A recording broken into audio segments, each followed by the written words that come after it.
Hello, Special Forces. This is Mrs. Sevilla, and I wanted to share one of my very favorite historical fiction books called Number the Stars. And I'm going to read this book with the permission of Scholastic during this distance learning time. This is Number the Stars by Lois Lowry, and it is a Newbery Medal winner.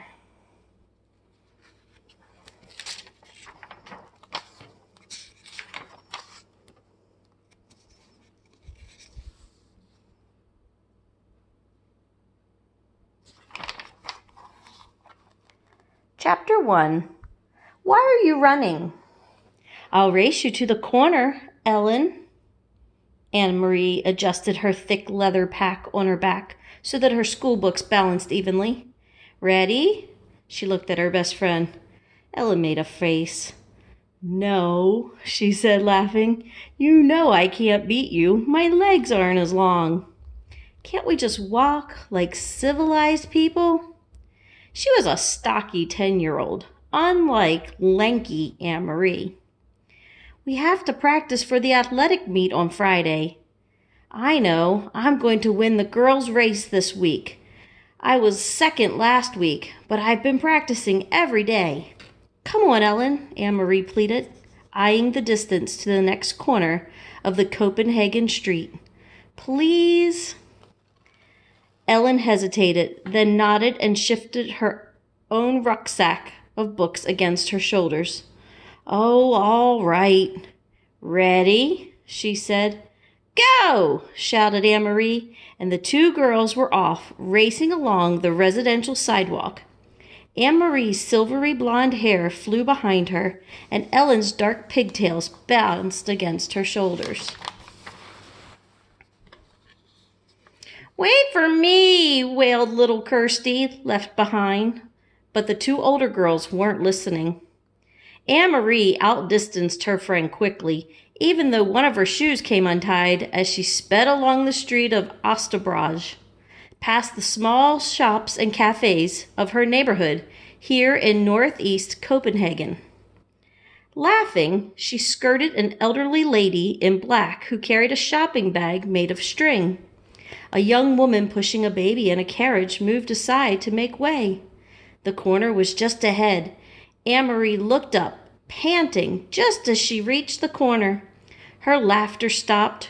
Her heart seemed to skip a beat. Halt! The soldier ordered in a stern voice. The German word was as familiar as it was frightening. Anne-Marie had heard it often enough before, but it had never been directed at her until now. Behind her, Ellen, who slowed and stopped far back. Little Kirsty was plodding along, her face in a pout because the girls hadn't waited for her. Anne-Marie stared up. There were two of them. That meant two helmets, two sets of cold eyes glaring at her, and four tall, shiny boots planted firmly on the sidewalk, blocking her path to home. It meant two rifles gripped in the hands of the soldiers. She stared at the rifles first, then finally, she looked into the face of the soldier who had ordered her to halt. Why are you running? The harsh voice asked. His Danish was very poor. 3 years, Anne-Marie thought with contempt. 3 years they've been in our country, and still they can't speak our language. I was racing with my friend, she answered politely. We have races at school every Friday, and I want to do well, so I... Her voice trailed away, and the sentence finished. Don't talk so much, she told herself. Just answer them, that's all. She glanced back. Ellen was motionless on the sidewalk. A few yards behind her, farther back, Kirsty was still sulking and walking slowly toward the corner. Nearby, a woman had come to the doorway of a shop and was standing silently, watching. One of the soldiers, the taller one, moved toward her. Anne-Marie recognized him as the one she and Ellen always called in whispers, the giraffe, because of his height and the long neck that extended from his stiff collar. He and his partner were always on this corner. He prodded the corner of her backpack with the stock of his rifle. Anne-Marie trembled.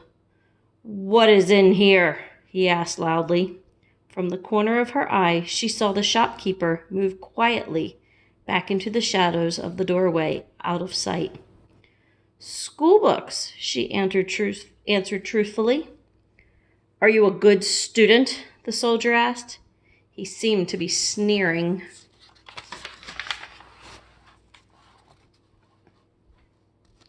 "Yes. What is your name?" "Anne-Marie Johansson." "Your friend, is she a good student too?" He was looking beyond her at Ellen, who hadn't moved. Anne-Marie looked back too and saw that Ellen's face, usually rosy-cheeked, was pale, and her dark eyes were wide. She nodded at the soldier. "Better than me," she said. "What is her name?" "Ellen." "And who is this?" he asked, looking at Anne-Marie's side. Kirsty had appeared there suddenly, scowling at everyone. "My little sister." She reached down for Kirsty's hand, but Kirsty, always stubborn, refused it and put her hands on her hips defiantly. The soldier reached down and stroked her little sister's short, tangled curls. "Stand still, Kirsty," Anne-Marie ordered silently, praying that somehow the obstinate 5-year-old would receive the message. But Kirsty reached up and pushed the soldier's hand away. "Don't!" she said loudly. Both soldiers began to laugh. They spoke to each other in rapid German that Anne-Marie couldn't understand.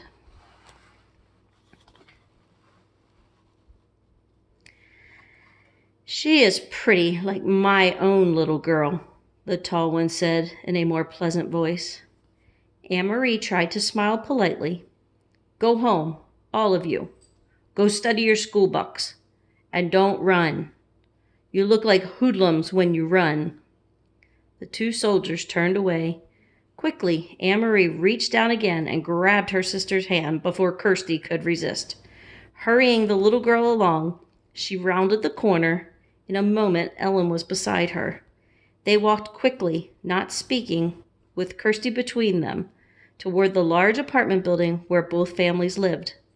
When they were almost home, Ellen whispered suddenly, "I was so scared." "Me too," Anne-Marie whispered back. As they turned to enter their building, both girls looked straight ahead, toward the door. They did it purposefully so that they would not catch the eyes or the attention of 2 more soldiers, who stood with their guns on this corner as well. Kirsty scurried ahead of them through the door, chattering about the pictures she was bringing home from kindergarten to show Mama. For Kirsty, the soldiers were simply part of the landscape, something that had always been there, on every corner, as unimportant as lampposts, throughout her remembered life.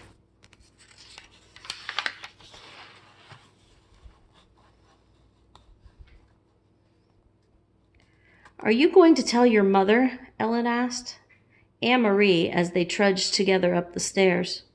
"I'm not. My mother would be upset." "No, I won't either. Mama would probably scold me for running on the street." She said goodbye to Ellen on the 2nd floor where Ellen lived and continued on to the 3rd, practicing in her mind a cheerful greeting for her mother, a smile, a description of today's spelling test in which she had done well. But she was too late. Kirsty had gotten there first, and she poked Anne-Marie's book bag. But it was too late. Kirsty had gotten there first, and he poked Anne-Marie's book bag with his gun and then grabbed my hair. Kirsty was chattering as she took off her sweater in the center of the apartment living room. But I wasn't scared.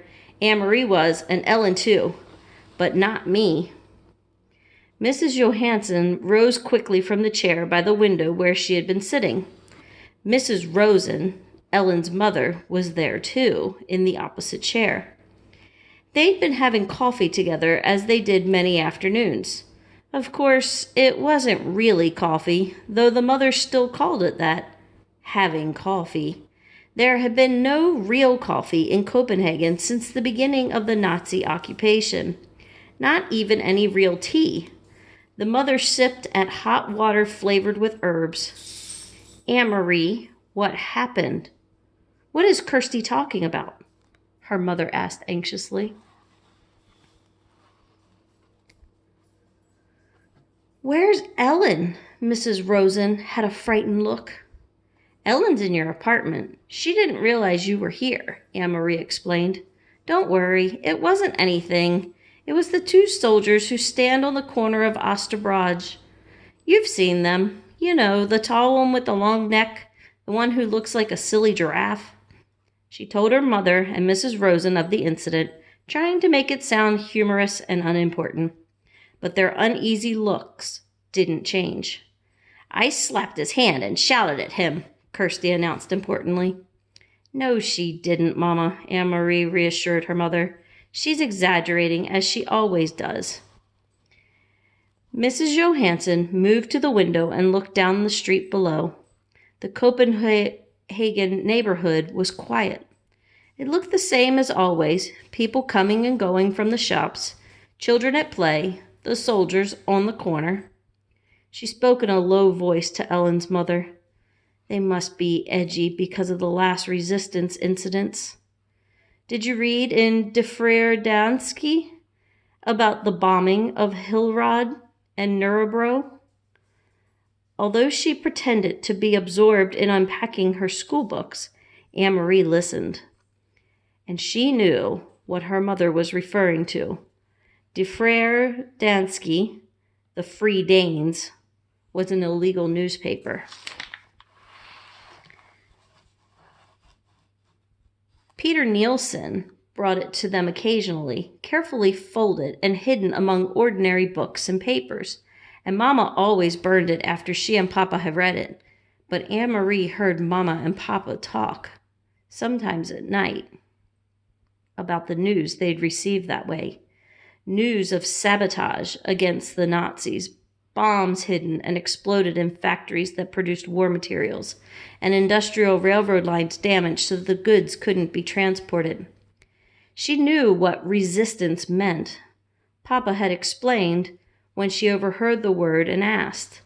The resistance fighters were Danish people. No one knew who, because they were very secret. Who were determined to bring harm to the Nazis however they could. They damaged German trucks and cars and bombed their factories. They were very brave. Sometimes they were caught and killed. I must go and speak to Ellen, Mrs. Rosen said, moving toward the door. You girls walk a different way to school tomorrow. Promise me, Anne-Marie, and Ellen will promise too. We will, Mrs. Rosen. But what does it matter? There are German soldiers on every corner.